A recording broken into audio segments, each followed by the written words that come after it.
악이 꽃이 될 수 있을까? 보들레르 시집 악의 꽃. 안녕하세요. 프리리딩입니다.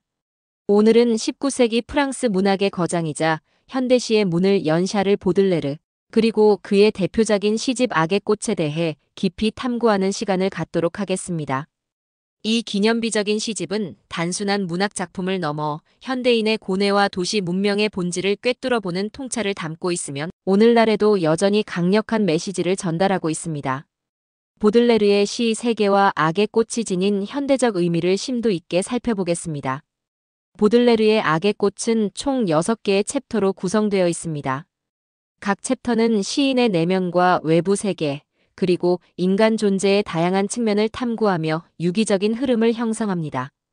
첫 번째 챕터인 우울과 이상은 시인이 추구하는 이상적인 아름다움과 현실의 비루함 사이에서 방황하는 모습을 그립니다. 시인은 현실의 고통과 번뇌 속에서도 초월적인 아름다움, 즉 이상을 갈망하며 때로는 도피처를 찾으려 애쓰는 시적 자아의 내면을 섬세하게 묘사합니다. 이 챕터에서는 숭고함과 퇴폐가 공존하는 보들레르 특유의 미학이 시작됩니다. 보들레르에게 이상은 현실의 추악함과 대비되는 개념으로 영원하고 변치 않는 아름다움을 상징합니다. 하지만 그는 이 이상에 도달할 수 없는 인간의 한계를 동시에 인식하며 깊은 우울과 절망감을 표출합니다. 이러한 양가 감정은 시인의 내면을 지배하며 시집 전체의 서정적 분위기를 형성하는 중요한 요소로 작용합니다. 두 번째 챕터인 파리 풍경은 급변하는 19세기 파리의 모습을 생생하게 포착합니다. 산업화와 도시화로 인해 새롭게 탄생한 도시의 풍경, 군중 속에서 고독을 느끼는 익명의 개인들, 그리고 물질주의적 가치관이 지배하는 현실을 날카롭게 통찰합니다.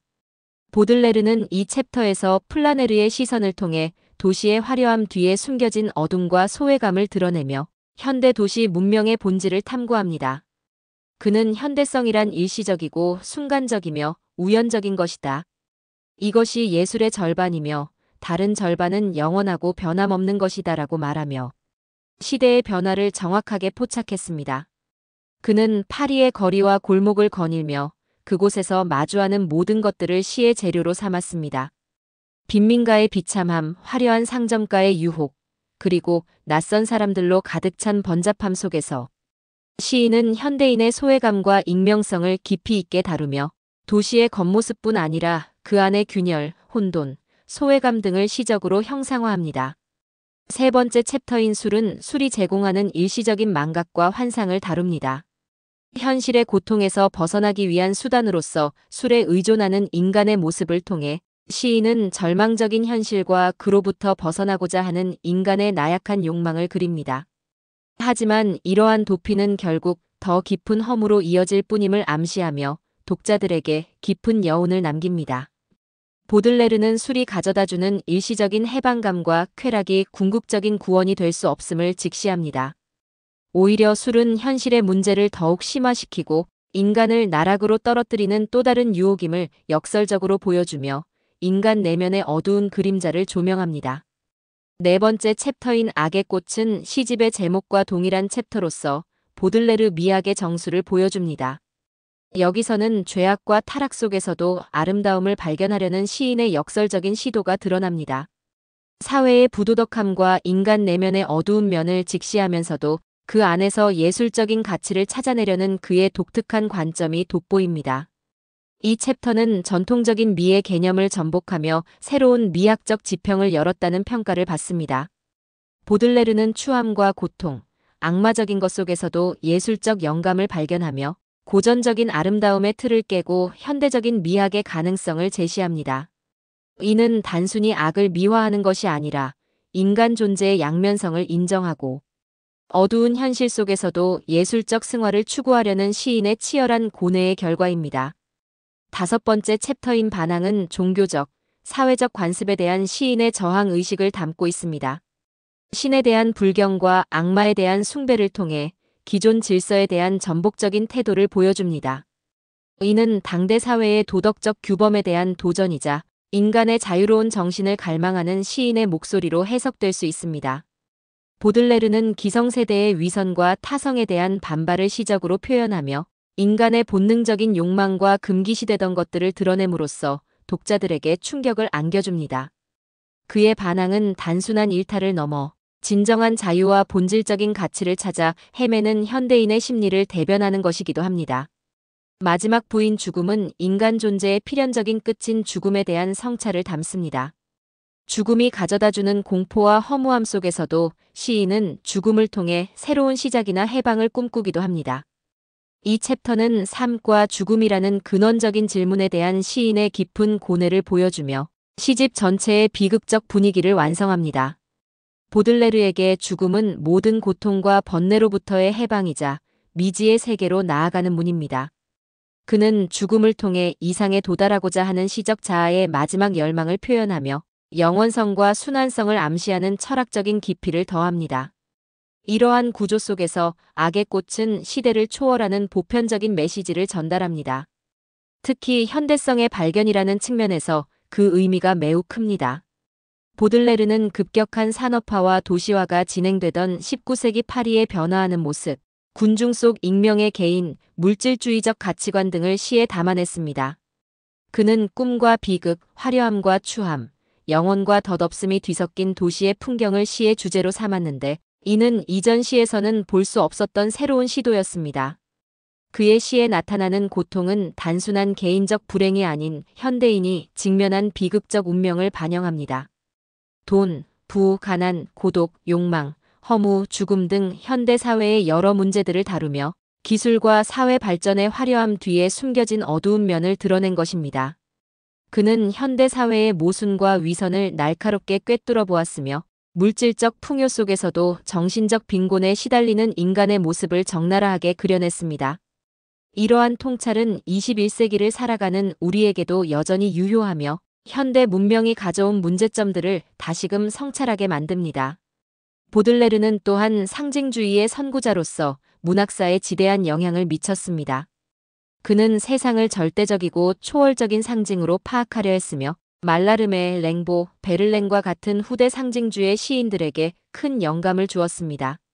향기, 색채, 소리 등의 감각적 요소를 융합하여 내면 세계를 표현하는 새로운 시적 기법을 개척한 것입니다. 그의 시는 감각과 이미지를 통해 독자의 상상력을 자극하고 현실 너머의 의미를 탐색하게 만듭니다.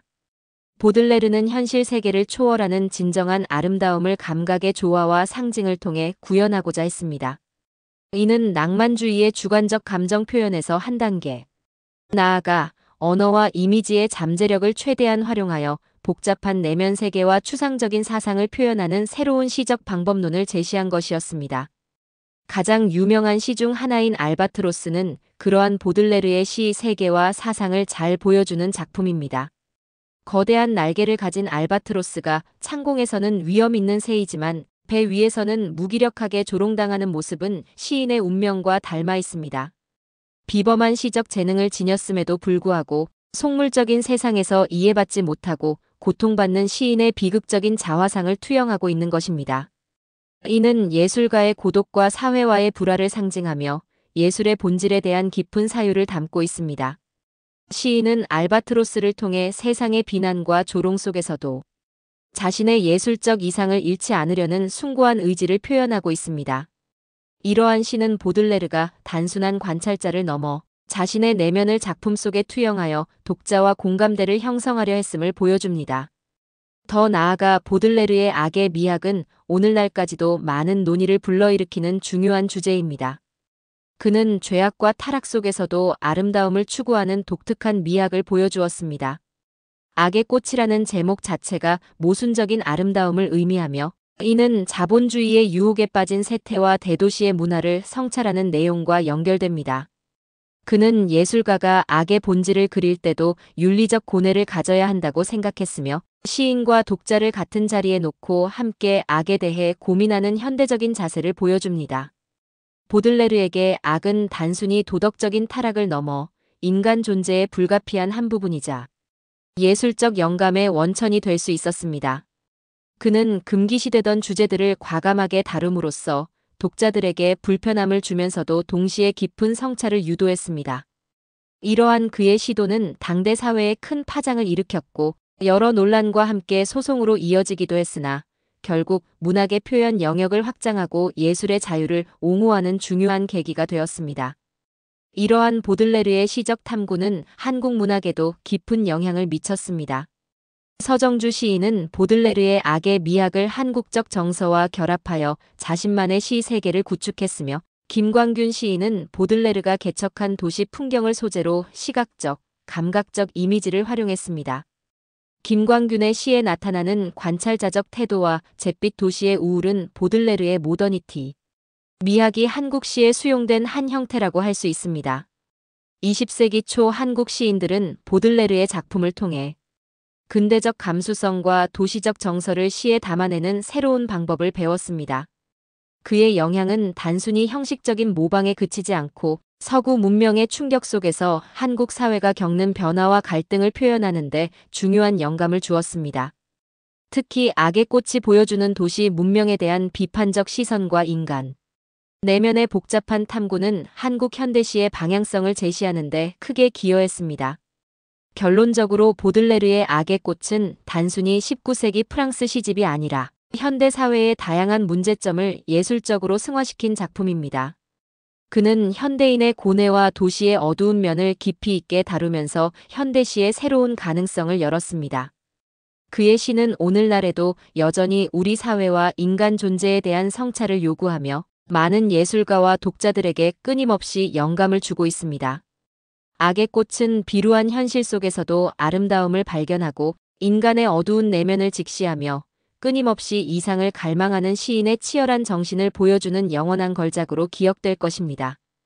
그의 시는 우리가 마주하는 현대 사회의 모순과 아름다움, 선과 악, 이상과 현실 사이의 복잡한 관계를 이해하는 데 중요한 통찰을 제공하며 인간 정신의 무한한 깊이를 탐색하도록 이끌 것입니다. 보들레르의 악의 꽃을 통해 우리는 고통 속에서 피어나는 아름다움, 그리고 그 아름다움이 지닌 위대한 힘을 다시금 깨달을 수 있습니다. 감사합니다.